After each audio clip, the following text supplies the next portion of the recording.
On top of the brood box here, the brood box is where all the eggs are laid, where the queen lays all the eggs, and we put the queen excluder between the brood box and these supers that contain the honey on top, so that the queen can't get up into those honey supers and lay eggs there, and that honey, it's either their food or it becomes our crop if we have any spare.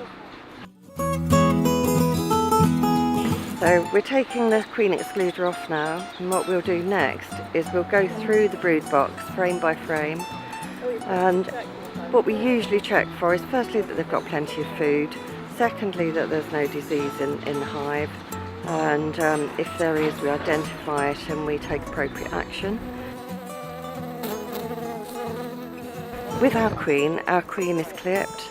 And we know and assured by the British Beekeepers Association that clipping the queen's wings, it doesn't harm the queen at all.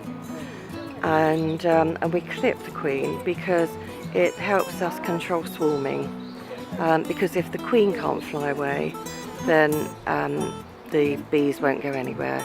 They might attempt to swarm, but if they suddenly look around and find that the queen's not there, they can't smell her pheromones, they go, okay, let's go back and find her, and they'll come back to the hive.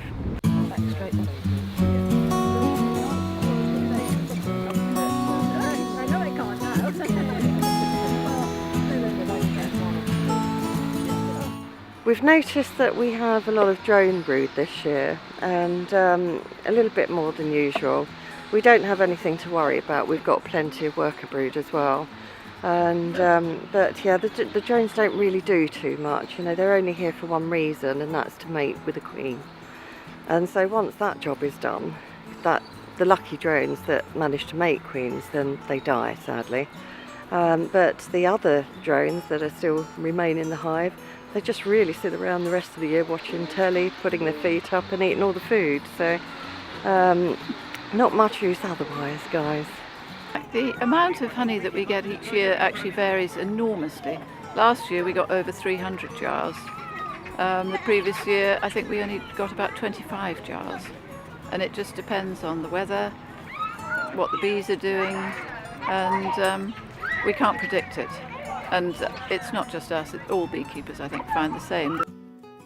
Fulham Palace honey is raw honey, which means that it's never treated with any heat. We just get it out of the hive and it just falls into the jars by gravity. Whereas the supermarket stuff is all heated up and boiled for ages, that gets rid of all the good enzymes and stuff.